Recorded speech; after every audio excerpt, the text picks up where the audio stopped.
At my son's wedding in Las Vegas, I handed him my old bank book, the quiet proof of a lifetime of planning.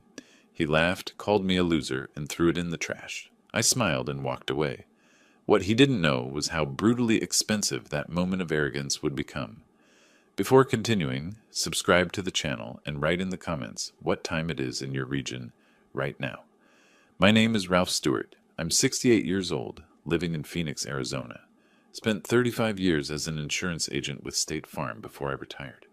I specialized in life insurance and investment products. Always believed that patience and careful planning were the keys to success. Turned out I was right about the planning part, at least. I mention this because you need to understand who my son Jason used to be before you can understand what he became. Jason is 34 now. When he was young, he'd wait by the window for me to come home from work. The moment my car pulled into the driveway, he'd run outside, arms wide open. "Dad!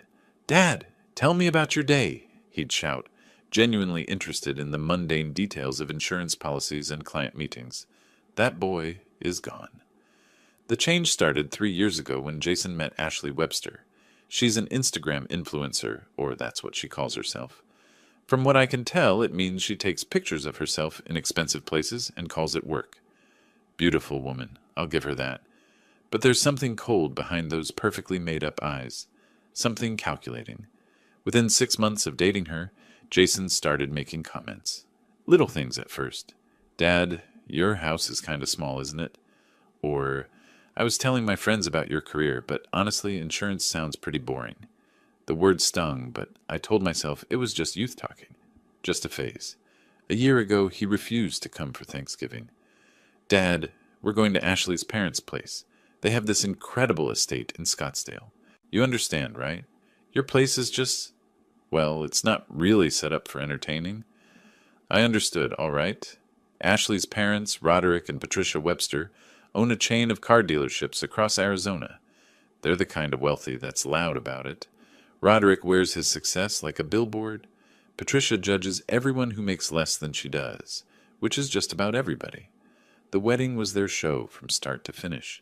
They insisted on the Bellagio in Las Vegas. The whole affair probably cost more than most people's houses. 200 guests, crystal chandeliers, a 7-tier cake, live orchestra. I arrived the day before, stayed in a modest room I'd booked myself, and watched my son transform into someone I didn't recognize. The ceremony was beautiful, I suppose, if you like that sort of thing. Jason stood at the altar in a custom Italian suit that Ashley had picked out. When Ashley walked down the aisle, the room gasped. She looked like she'd stepped off a magazine cover. My son's eyes shone with something I couldn't quite identify. Pride? Possession? I wasn't sure anymore. The reception was held in one of the Bellagio's grand ballrooms. Ice sculptures, champagne fountains, waiters circulating with food I couldn't pronounce. I sat at a table near the back, watching Jason and Ashley hold court like celebrities. Roderick was loud, slapping backs and laughing at his own jokes. Patricia held her champagne glass like a scepter, surveying her domain. When it came time for gifts, I waited, watched as Jason and Ashley opened envelope after envelope of checks and gift cards.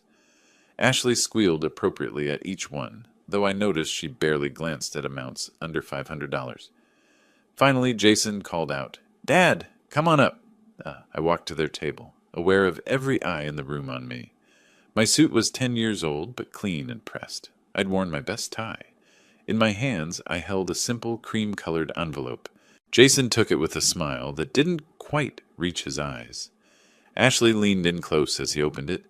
Inside was my old Wells Fargo passbook, the physical kind with the marbled blue and green cover that banks stopped using years ago. The pages were yellowed with age. Jason held it up, confusion crossing his face, then recognition, then something else, something that made my stomach turn. "Dad? Seriously?" His voice carried across the room. A few guests turned to look. "A museum piece?" Ashley laughed. It wasn't a kind laugh.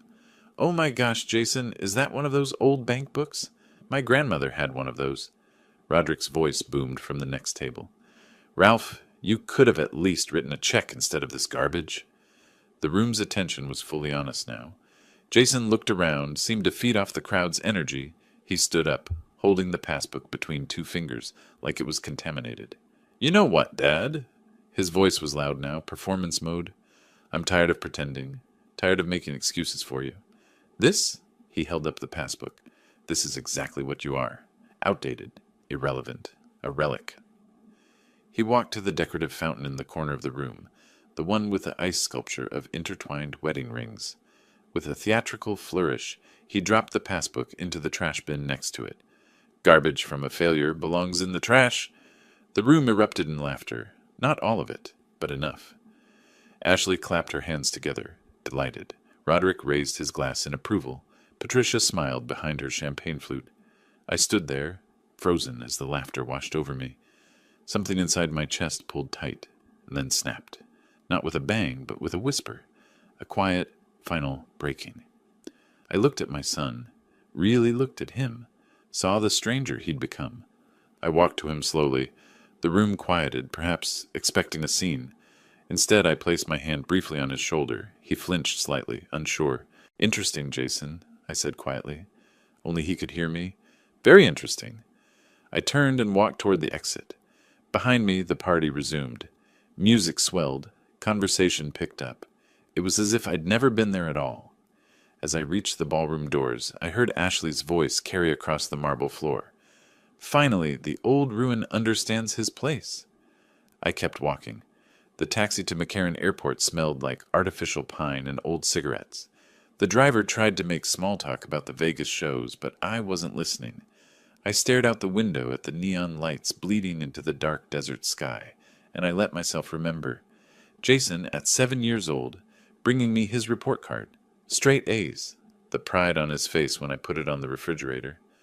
"I worked really hard, Dad. I wanted to make you proud." "I'm always proud of you, buddy." Had I said that enough? Had he forgotten? Jason at 16, after his first heartbreak. Sitting on the back porch, trying not to cry. I'd brought him a soda and sat beside him in silence until he was ready to talk. When he finally did, the words came in a flood. I'd listened to everyone, then told him that the pain would pass, that he'd love again, that being able to feel deeply was a strength, not a weakness. He'd hugged me then, tight. "Thanks, Dad. You always know what to say." When did I stop knowing what to say? Jason at 23, graduating from Arizona State. I'd worked overtime for months to help pay off his student loans. $47,000. I'd never told him about the sacrifice, never mentioned the extra shifts or the skipped vacations. I'd just handed him the paid-off loan statement on his graduation day.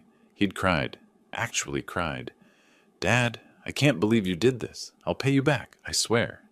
"You don't owe me anything, son. That's what fathers do." Did he remember that moment, or had Ashley erased it like chalk from a board? The plane to Phoenix departed just after midnight. I'd upgraded to first class, something I rarely did, and the flight attendant brought me a whiskey without asking. I must have looked like I needed it. Somewhere over the Nevada-Arizona border, I pulled out the duplicate passbook from my jacket pocket. I'd made a copy the day before the wedding. Old habits from 35 years in insurance. Always have a backup. I opened it to the last page. There, in the neat handwriting of a Wells Fargo teller, was the balance as of February 2025. $5,856. Every commission carefully invested. Every dividend reinvested. Every raise saved. 4 decades of compound interest and strategic planning. The kind of wealth that builds slowly, invisibly, while everyone assumes you have nothing. I'd planned to give it all to Jason, every penny. I'd even drafted the paperwork with my attorney the year before. Jason was supposed to get the house, the investment accounts, everything. I'd imagined him using it wisely, maybe starting his own business, building something meaningful. That plan died in the Bellagio ballroom. Garbage from a failure belongs in the trash. I sipped my whiskey and watched Phoenix's lights appear in the distance. The city spread out below like a circuit board, glowing and interconnected. Somewhere down there was my house on Desert Willow Drive. My office. My life. My old life. I thought about Jason's face when he'd thrown the passbook away, the casual cruelty, the performance of it. He hadn't just rejected my gift. He'd rejected me. Everything I was. Everything I'd done for him. And Ashley, her laugh, her voice carrying across the marble. The old ruin understands his place? Did I, though? Did I understand my place? The plane landed at Sky Harbor just after 2 in the morning. I caught a cab home. The house felt different when I walked in, smaller somehow. Or maybe I felt smaller in it. I made coffee, even though I knew I wouldn't sleep. Sat at my kitchen table with my duplicate passbook open in front of me. The numbers stared back at me, steady and patient. Numbers don't lie. Numbers don't throw things in the trash. Numbers don't laugh at you in front of 200 people. An idea began forming. Quiet at first, just a whisper, then louder. Jason thought I was a failure. Ashley thought I was a ruin. Roderick and Patricia thought I was beneath them. They all believed I had nothing, that I was nothing. What if I let them keep believing that? What if I made it true? The next morning, I called Gerald Coleman. He'd been my attorney for 20 years, handled my estate planning, helped me structure my investments. Good man, discreet. Gerald, I need to see you, soon as possible. Everything all right, Ralph? I need to make some changes, big ones. We scheduled for the following Monday. I spent the weekend thinking, planning. My training in risk assessment and strategic planning kicked in. Insurance work teaches you to see all the angles, to anticipate problems before they happen, to build safety nets. This time I was building something different. Jason called twice over the weekend. I didn't answer. He left voicemails. Hey, Dad, great wedding, right? Call me back. The second one was more insistent. Dad, seriously, call me. We need to talk about something. I deleted both messages. On Sunday evening, I stood in my living room and looked at the photographs on the mantel. Jason as a baby. Jason at his high school graduation. Jason and me at a Diamondbacks game. Both of us grinning, his arm around my shoulders. I picked up the most recent photo. Jason and Ashley's engagement picture. Professional photography. Perfectly lit. They looked like models. Jason's smile was broad, but somehow empty. Ashley's hand rested possessively on his chest, her ring catching the light. I turned the frame face down. If you think I'm a failure, I said to the empty room, then let's see how you handle the truth of that. My reflection in the darkened window showed a man I was just beginning to recognize. Someone who'd been patient for 68 years. Someone who'd always put family first. Someone who'd been taken for granted one time too many. The old Ralph would have forgiven by morning, would have called Jason back, smoothed things over, made excuses. But the old Ralph died in Las Vegas. The man who remained had nothing left to lose, and a fortune no one knew about, and he was done being garbage. The morning after my decision, I sat in my kitchen with coffee and a legal pad. The sun was just coming up over the McDowell Mountains, painting my neighborhood in shades of orange and pink. It was the kind of morning that used to make me grateful. Now it just felt like the start of something inevitable. Gerald Coleman's office was downtown, 15th floor of a glass building on Central Avenue. I'd worked with him for 20 years on estate planning, investment structures, the boring details of a careful life. He was good at his job, discreet, professional. I arrived exactly on time. Gerald met me in his corner office, all dark wood and law books, with a view of the valley that probably cost him extra. Ralph, he shook my hand firmly, good to see you. Your message sounded urgent. I sat in the leather chair across from his desk. I need to restructure everything, Gerald. All of it. He opened his laptop, fingers poised over the keyboard. All right. What are we looking at? I told him. Not the emotional parts, not the wedding humiliation, just the facts. My son had made it clear he viewed me as worthless. I wanted to ensure my assets went where they'd actually do some good. I wanted Jason to inherit exactly what he thought I was worth. Nothing. Gerald didn't blink. He'd probably seen worse family situations. A revocable living trust would be the cleanest approach. You maintain control during your lifetime. Assets transfer to designated beneficiaries upon death without going through probate. I want the primary beneficiary to be a charitable organization, one that helps elderly people who've been financially abused by family members. I watched his face. And I want Jason listed as a residual beneficiary. $10,000. Gerald wrote notes, his expression neutral. That's very specific. It's intentional. Understood. He looked up. You're also going to want to revoke any existing power of attorney arrangements. I see here that Jason currently has medical and financial decision-making authority if you're incapacitated. I'd forgotten about that, had signed those papers 5 years ago, thinking I was being responsible, thinking my son would protect my interests if something happened. Change it, I said. Designate an independent fiduciary. Done. More typing. We'll also need to transfer your investment accounts, real estate, everything into the trust. I'll coordinate with your financial advisor, and we'll need a notary for some of the property documents. The meeting lasted 2 hours. We scheduled follow-up appointments. By the time I left, the sun was high and harsh, turning Phoenix into a furnace. I drove home with the windows down, letting the heat blast me awake. That evening, my phone rang. Jason's name lit up the screen. I stared at it through 3 rings. 4. Let it go to voicemail. A minute later, the notification appeared. I played the message on speaker. "Hey, Dad, great wedding, right?" His voice was bright, casual, like nothing had happened. "Listen, I've been meaning to call. Ashley and I are looking at houses, and we're thinking, well, with a baby on the way, we really need to get into something with a yard, you know? Good schools. The whole thing." A pause. Background noise. Ashley's laugh. "So we were hoping maybe you could help us out with the down payment. We need about $80,000. I know it's a lot, but it's family, right? And this is your grandkid we're talking about. Call me back." I deleted the message. Over the next few days, Jason called 6 more times. I ignored each one. Let him wonder. Let him wait. The following week, Gerald and I met again, this time at a notary's office, along with Brian Fisher, my financial consultant. Brian was 48, methodical, the kind of person who read fund prospectuses for fun. "We're transferring 3 accounts," Brian explained, sliding papers across the table. "The stock portfolio, the bond fund, and the index funds. Total value approximately $2.7 million. The notary, Linda Price, a woman in her 50s with reading glasses on a chain, witnessed each signature, the scratch of pens on paper, the official stamps, each document another nail in Jason's expectations. "The transfer on death deed for your house will take a few more days," Linda said. "But once it's filed, the property will transfer directly to your designated beneficiary, without probate. Not to Jason, to the charity." I signed my name one more time. On the drive home, my phone buzzed. A voicemail. I waited until I was parked in my garage before listening. Jason's voice was different this time. Frustrated. "Dad, seriously, what's going on? It's been a week. Ashley's pregnant. We need to make decisions here. We're your family. You can't just ignore us. Call me back. Tonight."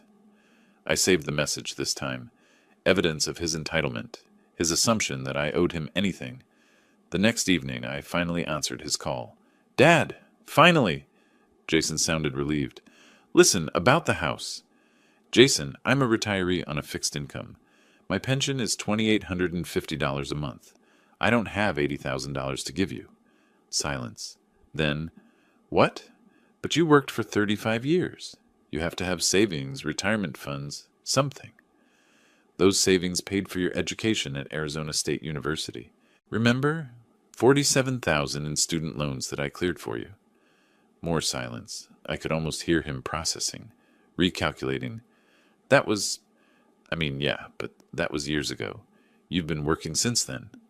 "As I said, $2,850 a month. That's what I have." "Dad, this is ridiculous. We're trying to buy a house for your grandchild. Then I suggest you save for it, like everyone else." I kept my voice level, calm. "As you said at your wedding, I'm a failure. Failures don't have money to spare. Good luck with the house, Jason." I hung up before he could respond. 2 hours later, my phone pinged with a text message from Ashley. "Ralph, you selfish old man. We're raising your grandson, and you refuse to help us? We'll remember this." I read it twice, then set my phone face down on the counter, poured myself a bourbon, sat on my back patio, and watched the sun set over the city. In the distance, helicopter lights blinked against the darkening sky. Traffic hummed on the freeway. The world kept turning, indifferent to small family dramas. My phone pinged again. Another message from Ashley. Jason's father-in-law offered to help us. At least someone understands family responsibility. I smiled into my bourbon. Let her think that. Let them all think I was the problem, the obstacle, the selfish old man. They had no idea what was really happening. No idea that while they were planning their perfect life in their perfect house, with their perfect lies, I was systematically removing them from mine. The trust was established, the assets transferred, the power of attorney revoked. Every legal structure that had once made Jason my heir was now redirected, and they didn't suspect a thing. The calls continued. Over the next week, Jason left 6 more voicemails, each one progressively more irritated. Dad, this is getting silly. Dad, just pick up. Dad, we need to talk about this like adults. I deleted them all without responding. 9 days after the wedding, I met with Brian Fisher again, this time at his office in Scottsdale, a modest suite in a building that specialized in financial planning. The accounts are fully transferred, Brian confirmed, pulling up spreadsheets on his computer. Everything's now held in the Ralph Stewart Family Trust. Your son is listed as you specified. Residual beneficiary, $10,000 upon your death. And if he challenges it, the trust is solid. You're of sound mind. You executed everything properly with witnesses and notaries. He'd have a very difficult time proving undue influence or incapacity. Brian leaned back in his chair. To be honest, Ralph, I've seen a lot of family situations in this business. This is one of the more decisive restructurings I've witnessed. My son made his position clear, I said. I'm just respecting his assessment. Brian nodded slowly. The house deed should be finalized by next week. Then everything will be locked in. I left his office feeling lighter somehow, each piece of the puzzle falling into place. Each legal document another layer of protection against Jason's inevitable discovery. Because he would discover it, eventually, and that moment, that specific moment when he realized what he'd lost, would be everything. The following Monday, Linda Price called me. Mr. Stewart, the transfer on death deed is ready for your signature. Can you come by this afternoon? I arrived at 3. The office smelled like old paper and industrial carpet cleaner. Linda had all the documents laid out, color-coded tabs marking where I needed to sign. This deed designates the beneficiary of your property at 3847 Desert Willow. Drive upon your death, she explained. The current beneficiary you've listed is the Senior Financial Protection Foundation. The property will transfer directly to them, bypassing probate entirely. I read through the legalese, found the clause about Jason. It was there in black and white.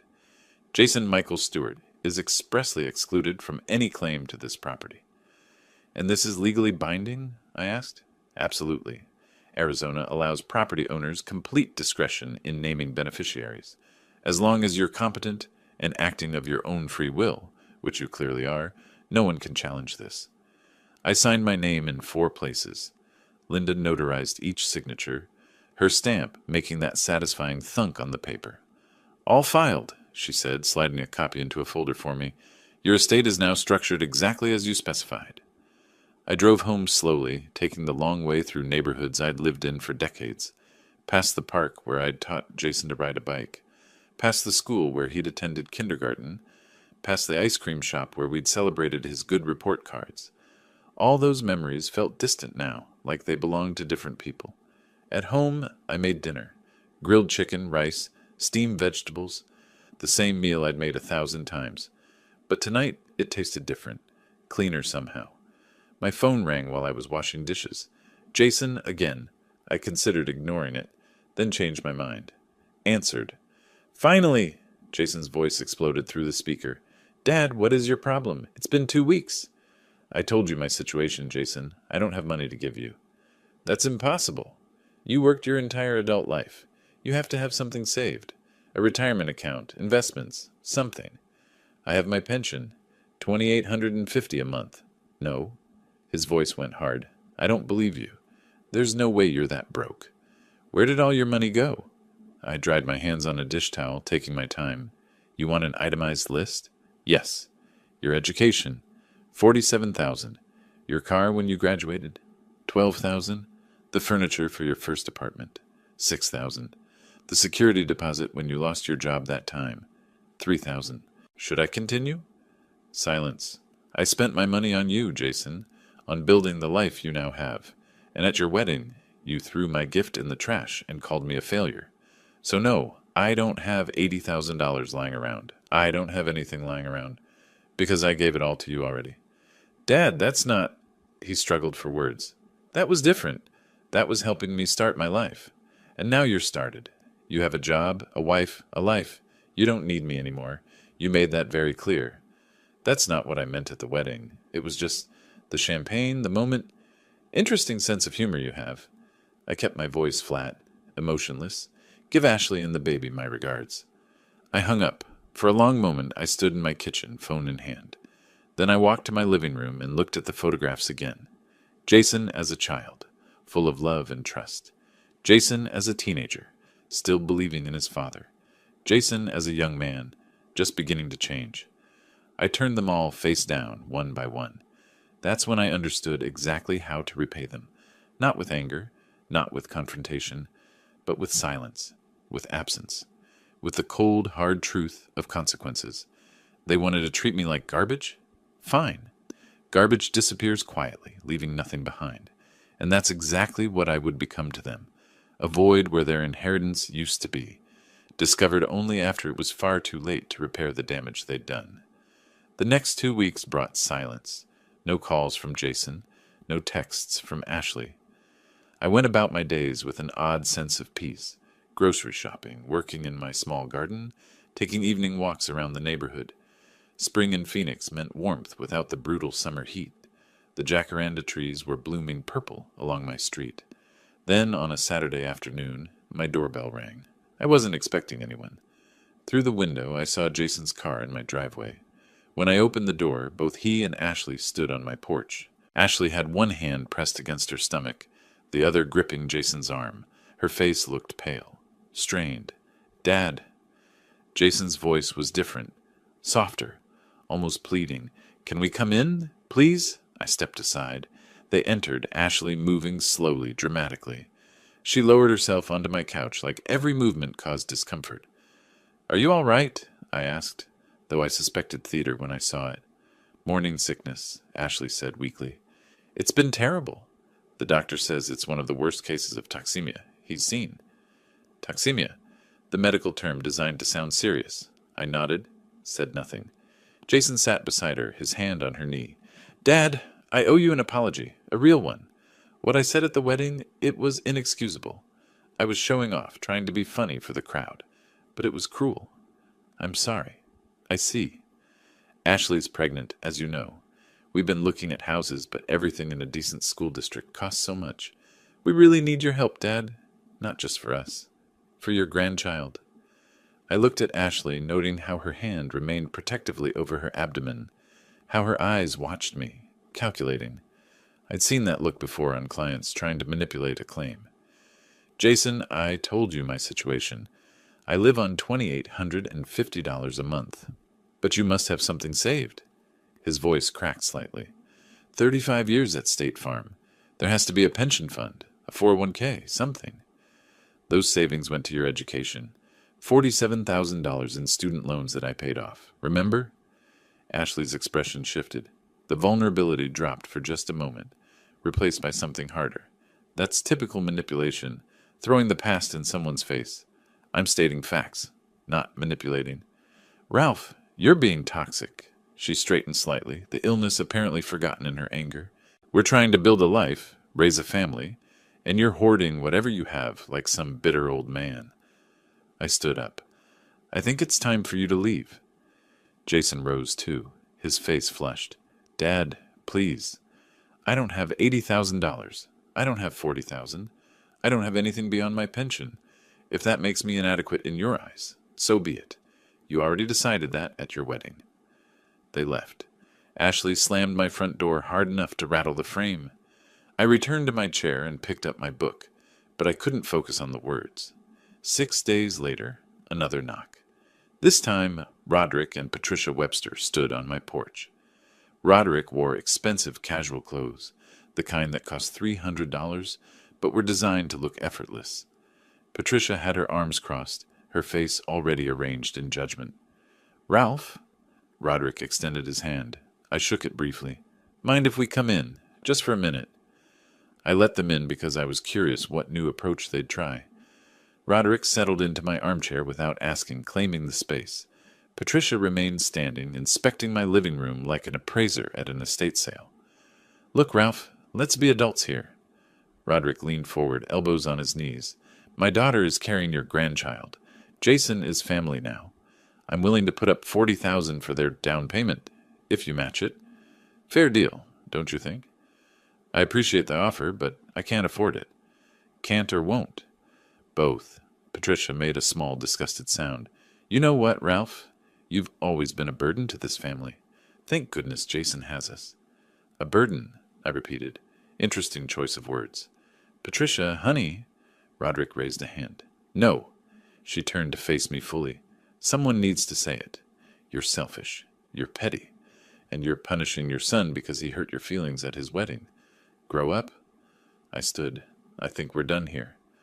Roderick stood too, his congeniality evaporating.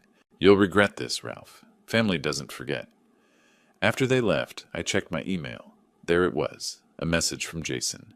The subject line read, Legal notice. I opened it. The text was formal, threatening. He demanded I officially declare all assets and financial holdings or face legal action for elder exploitation and financial manipulation. I forwarded it to Gerald Coleman with a brief note. They're escalating. His response came within an hour. Let them try. Everything you've done is airtight. Get some rest. But sleep didn't come easily that night. Not from worry, from anticipation. They were getting desperate, which meant they were getting close to discovering the truth. And when they did, when Jason finally understood what he'd thrown away, that would be worth every sleepless night. The letter arrived near the end of the month. Official letterhead from some cut-rate law firm in Tempe. I recognized the type immediately, the kind that advertised on bus benches and took cases on contingency. The language was aggressive, demands for financial transparency, suggestions that I was being manipulated by outside parties, implications that my mental capacity was diminished, and that my decisions were not of sound mind. I read it twice, then called Gerald. They hired a lawyer, I said. Forward it to me. He paused. Ralph, this is pure intimidation. They have no grounds for any of this. I know, but what do we do? We respond, officially, on record. Let me handle it. 2 days later, Gerald sent a formal response on his firm's letterhead. The language was precise, legal, and utterly dismissive. Mr. Stewart is of completely sound mind. All financial decisions have been made independently and voluntarily. He has absolute legal right to dispose of his property as he sees fit. Any further harassment will be met with appropriate legal action. I kept a copy in my desk drawer. The following week, Jason appeared at my door again, this time alone. His tie was loosened, his hair disheveled. He looked like he'd come straight from work without thinking it through. Dad, I know you're hiding something. He pushed past me into the house before I could stop him. You have money. I know you do. You worked your entire life. Where is it? Jason, lower your voice. No! He spun to face me. I'm tired of your games. You owe me the truth. I'm your son. Do I? I kept my voice level. At your wedding, did you remember I was your father when you threw my gift in the trash? He froze. The passbook, I continued. You called it garbage. Called me a failure. You remember that, Jason? His face went through several expressions. Confusion, realization, defensiveness. It was just a joke, Dad. The champagne? No, it wasn't a joke. It was your real face, the one you've been hiding behind Ashley's influence for 3 years, and I saw it clearly for the first time. You're punishing me for one stupid moment? I'm accepting your assessment. You called me a failure, so I'm living like one. Isn't that what you wanted? His jaw clenched. You'll regret this. You'll regret treating your own son this way. He left. The door didn't slam this time, just clicked shut with finality. 3 days after that, my phone buzzed with an Instagram notification. Someone had tagged me in Ashley's story. I didn't have an account, but curiosity made me check on my computer. The post was carefully worded. No names, but the implications were clear. When a toxic family member refuses to help during your most vulnerable time, some people never grow up. Family matters, pregnancy struggles, and toxic relatives. The comments were mixed, some supportive, others questioning. I closed the browser. That Friday evening, my phone rang. The Wells Fargo number. "Mr. Stewart, this is Marcus Chen, branch manager. I wanted to inform you of something unusual. Earlier today, someone called claiming to be your son, requesting information about your accounts." My pulse quickened. What did they tell him? Nothing. We never give out information to anyone but the account holder. But he was persistent, claimed he had power of attorney. He doesn't. We know. We checked. But I thought you should be aware. He seemed quite desperate. Thank you for calling, Marcus. After hanging up, I sat in my kitchen as darkness fell outside. Jason had tried to access my bank information. Desperation had pushed him to impersonate me, to violate my privacy, to search for what he believed I was hiding. He was so close to the truth now, circling it like a shark sensing blood in the water. I poured myself a drink and watched the city lights come on across the valley. The McDowell Mountains were dark silhouettes against the purple sky. My phone sat on the counter, silent now. But I knew it wouldn't stay that way. Jason would keep pushing, keep searching, keep demanding, and eventually he would find what he was looking for. The security camera I'd installed in my garage after turning down the photo of him, that camera had night vision and motion detection. I'd checked it religiously since installing it, just waiting, watching. Because insurance work teaches you one critical lesson. People reveal their true nature when they think no one is watching, and Jason, desperate and entitled, would eventually make that mistake. It was only a matter of time. The next morning I drove to South Mountain Park for my usual hike. The desert trails were empty at this hour, just me and the lizards warming themselves on sun-baked rocks. I'd taken this same route every week for the past 5 years. The predictability was comforting. My phone was tucked in my pocket, but I'd enabled the security camera app before leaving. The motion detection alert came through around 11. I pulled out my phone on the trail and watched the footage in real time. Jason's car in my driveway, him getting out, looking around nervously, pulling a key from his pocket. The spare I'd given him 3 years ago, never thinking to ask for it back. He disappeared into my house. The interior cameras picked him up in my office, then my bedroom, rifling through drawers with increasing desperation. Then he moved to the garage.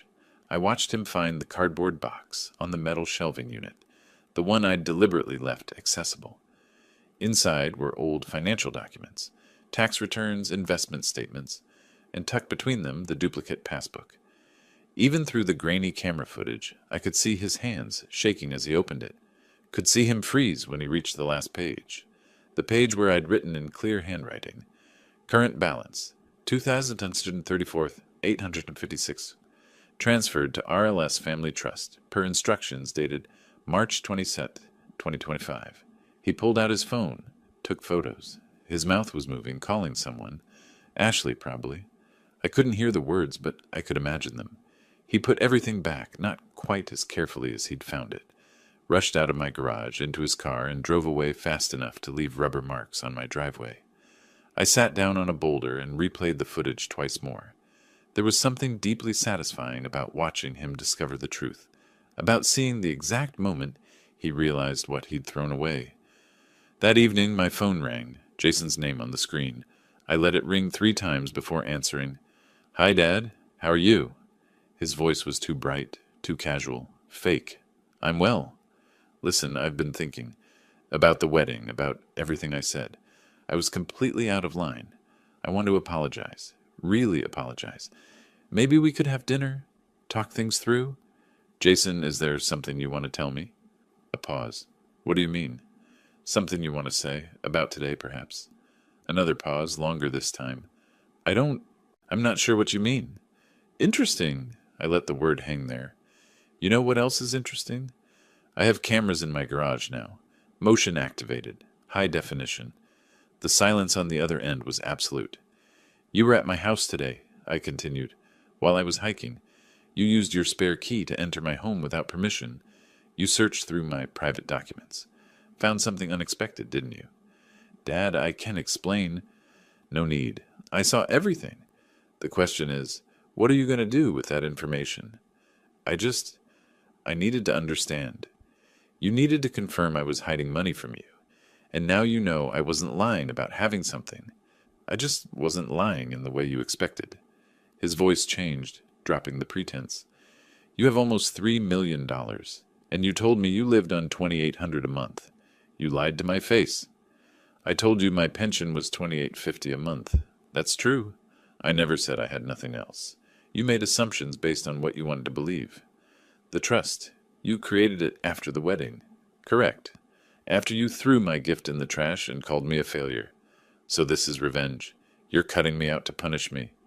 I'm giving you exactly what you said I was worth. You were quite clear about my value, Jason. I'm just respecting your assessment. You can't do this." "Actually, I can. I have. And it's completely legal." "We'll see about that." He hung up. I sat in my dark living room, phone in my hand. The city lights stretched out below, a carpet of gold and white. Somewhere out there, Jason was calling that cheap lawyer, demanding answers, making plans. Let him try. The trust was airtight. Gerald had made sure of that. Every document witnessed, notarized, legally sound. I was of completely sound mind. I had recent medical evaluations to prove it. No one had manipulated me. No one had exercised undue influence. I'd simply decided, after careful consideration and profound disappointment, that my son would inherit $10,000 instead of millions. It was the most expensive lesson Jason would ever learn, and unlike his college education, this one I wouldn't pay for. The legal papers arrived within days. Jason's attorney, some graduate from a third-tier law school who specialized in personal injury cases, had filed a petition to invalidate the trust. The grounds were laughably weak. Undue influence and diminished capacity. They claimed someone had manipulated me, that I wasn't thinking clearly, that the trust had been created under suspicious circumstances. I forwarded everything to Gerald Coleman. His response came that same afternoon. "This is desperation, Ralph. They're grasping at straws. We'll destroy this in court." The hearing was scheduled for mid-month. I arrived at the courthouse in downtown Phoenix wearing my best suit, the one I'd bought for Jason's college graduation. Gerald met me at the entrance, briefcase in hand, looking calm and professional. "Remember, just answer the questions honestly. Don't elaborate. Don't get emotional." "I won't." Inside, the courtroom was smaller than I expected. Jason sat at the plaintiff's table with his attorney, a nervous-looking man who kept adjusting his tie. Ashley sat behind them, dressed conservatively for once, playing the concerned daughter-in-law. The judge, a woman in her late 50s with steel-gray hair, reviewed the documents with sharp eyes. Jason's attorney went first. "Your Honor, we believe Mr. Stewart was not in his right mind when creating this trust. He'd just experienced a stressful family event." "The wedding where his son threw his gift in the trash?" The judge's voice was dry. "Well, yes, but seems like he was perfectly rational to me. Continue." The attorney stumbled through his arguments, suggested I'd been manipulated, couldn't name who had done the manipulating, implied I was too old to make sound financial decisions. Gerald stood when his turn came, calm, measured, devastating. "Your Honor, I present medical evaluations from Mr. Stewart's physician, dated 2 weeks before the trust creation and again 1 week after. Both show perfect cognitive function. Here are statements from his bank manager at Wells Fargo, attesting to his clarity and decisiveness in all financial matters. Here are security camera recordings from my office showing Mr. Stewart during our consultations, alert, engaged, asking detailed questions about trust structures and Arizona estate law." He laid out document after document, each one another nail in Jason's case. "Mr. Stewart," the judge said, looking at me directly, "can you explain in your own words why you created this trust?" I stood. My son made it clear at his wedding that he considered me worthless. He threw away a gift I'd carefully prepared, called it garbage, called me a failure. He did this publicly in front of 200 guests. After that, I decided he should inherit exactly what he believes I'm worth, a token amount. The rest will go to charity, helping elderly people who've been financially exploited by family members, which seemed appropriate. The judge's expression didn't change, but I caught the slightest nod. "The petition is denied," she said. "Mr. Stewart has absolute right to dispose of his property as he sees fit. This trust was created legally, properly witnessed and notarized, by a man of sound mind making a conscious decision about his estate." Dismissed. The gavel came down. Jason's face went white. Not pale, actually white, like someone had drained the blood from his skin. His mouth opened, closed, opened again without sound. Ashley grabbed his arm, hissing something I couldn't hear. In the hallway afterward, Gerald shook my hand. That went exactly as expected. They had nothing. What happens now? They could appeal, but they won't win. The law is clear. You're competent, the trust is valid, and you have every right to distribute your assets however you choose. I walked to my car alone. The desert sun was brutal, turning the parking lot into a griddle. But I felt cold, clear, focused. My phone buzzed as I reached my car. A text from an unknown number with a screenshot attached. Ashley's Instagram post, dated that morning. When your father-in-law has millions, but refuses to help his pregnant daughter-in-law buy a house for his grandchild. Some people never learned what family means. Toxic family, elderly abuse, pregnancy struggles, 47,000 followers. Hundreds of comments already. I got in my car and drove home, my hands steady on the wheel. Let her post. Let her rage. The truth would come out eventually. It always did. And when her followers discovered she'd lied about being pregnant, when they learned she'd tried to manipulate a man who'd offered nothing but love to his son, her carefully constructed influencer world would collapse. But that would come later. For now, I had something more important to do. The next evening, Roderick Webster showed up at my door. No Patricia this time. Just him, wearing expensive golf clothes and an expression somewhere between anger and desperation. "Ralph, we need to talk." I let him in because I wanted to hear what he'd say. "Look, let's be reasonable adults here." He settled into my armchair uninvited. "You proved your point. Jason was disrespectful. He apologized. But this trust thing, you're destroying your relationship with your son over pride. Am I? Give him $500,000 now. Keep the rest. Everyone wins. The lawsuit goes away. Ashley stops posting. We all move forward like families should." "No." The single word seemed to confuse him. "What do you mean, no?" "I mean, I'm not giving Jason $500,000. Or $50,000. Or $5,000 beyond the $10,000 he'll inherit when I die. He'll get exactly what the trust specifies." Roderick's face darkened. "You're doing this out of spite." "I'm doing this out of principle. Jason wanted to know what I was worth. I'm showing him. You'll regret this. You're destroying your family." "No, Roderick. Jason destroyed our family when he threw my gift in the trash and called me garbage in front of 200 people. I'm just accepting his judgment." He left without another word. 3 days later, Ashley posted again. This time a confession.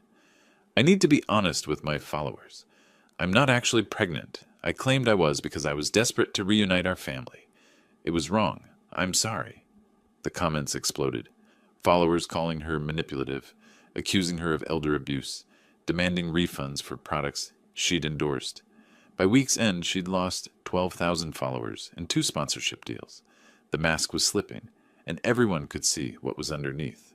The fallout from Ashley's confession spread faster than I expected. Social media, I learned, had a long memory and zero tolerance for manipulation. Within days, several popular bloggers picked up the story. Not the version Ashley had tried to spin, the real version. Screenshots of her posts claiming pregnancy circulated alongside her confession.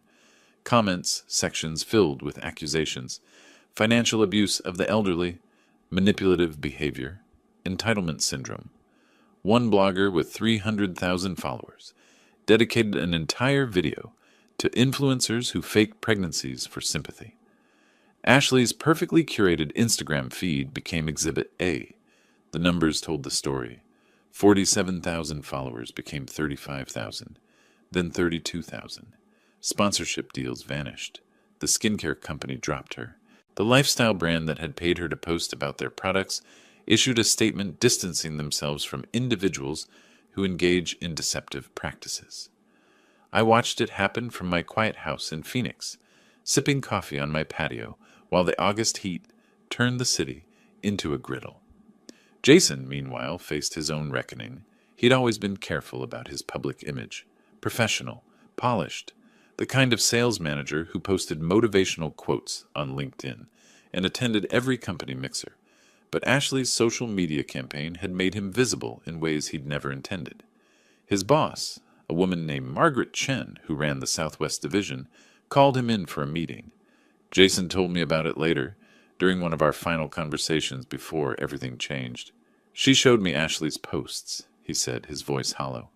All of them. Asked if there was anything the company should know. If I was involved in elderly financial abuse. If there were legal issues that might affect my position. What did you tell her? The truth.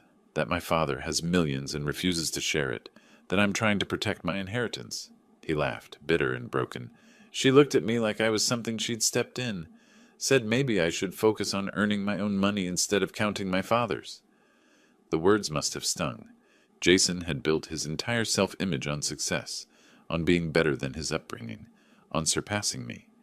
And now his boss was suggesting he was nothing more than a greedy child, waiting for his parent to die.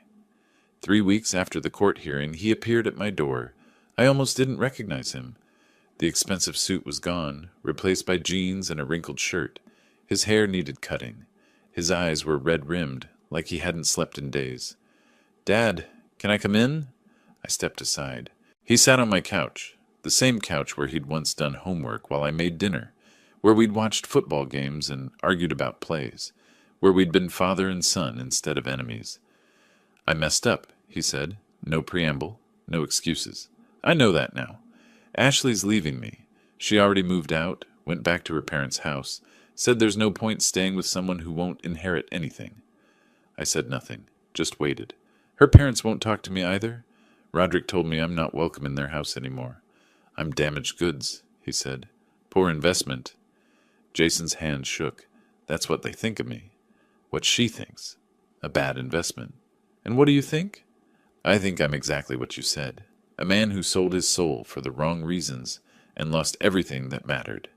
He looked up and I saw tears. Real ones, not the manipulative kind Ashley had taught him. "I called you a failure. Threw your gift in the trash. Let strangers laugh at you. And why? Because I wanted to impress people who never actually cared about me." "Jason, no, let me finish." He wiped his eyes roughly.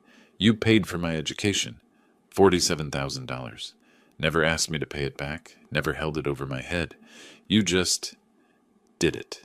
Because that's what fathers do, you said. And I repaid you by calling you worthless in front of 200 people. The silence stretched between us. "I don't deserve forgiveness," he continued. "I know that. I'm not here to beg for money or ask you to change the trust. I just needed you to know that I finally understand. What I lost wasn't an inheritance. It was you." I studied his face. This man who'd once been my little boy. The son who'd run to greet me after work. Who'd believed I could fix anything. Who'd loved me unconditionally before the world taught him to measure people by their bank accounts. "You're 34 years old, Jason, an adult. You made your choices." "I know. You chose Ashley over me. Her parents over our relationship. Money over love. I know. And now you're facing the consequences of those choices. I know." His voice broke. "And I deserve every bit of it." I stood, walked to the kitchen, poured 2 glasses of water, handed him one, sat back down. "Here's what I'm going to tell you," I said. "I'm not cutting you off from my love. I never did. But I am cutting you off from money you thought was yours by right. There's a difference." "What difference?" "Love isn't conditional, but inheritance is. You have to earn trust, respect, the right to be someone's heir, and you didn't." He nodded slowly, accepting the verdict. "So what do I do now?" "You become the man I raised you to be. Not for the money, that ship has sailed. For yourself, because you need to look in the mirror and respect who you see." He left without asking for anything more. No pleas, no negotiations, just quiet acceptance. 2 weeks later, he called. Ashley had filed for divorce. The house hunt was canceled. He was moving into a studio apartment, had started seeing a therapist, was trying to rebuild his life from scratch. "Is there any chance," he asked, voice small, "that you might forgive me someday?" I looked at the photograph on my mantel, the one I'd turned face down months ago, the one showing a younger Jason, arms around my shoulders, both of us grinning. "Ask me again when you've earned it," I said, "not with words, with actions." "How long will that take?" "However long it takes." September arrived with cooler temperatures and clearer skies. The brutal Phoenix summer was ending, giving way to the brief paradise of fall. Jason called on a Tuesday morning. "Dad, would you meet me for coffee? Just coffee. Nothing else." I agreed, curiosity mostly, and something else, a small, stubborn hope I couldn't quite extinguish. The cafe in Tempe was small, locally owned, the kind of place that served actual espresso instead of candy disguised as coffee. Jason was already there when I arrived, sitting at a corner table, nursing a black coffee. No laptop, no phone on the table. Just him, waiting. I sat down across from him. For a long moment, neither of us spoke.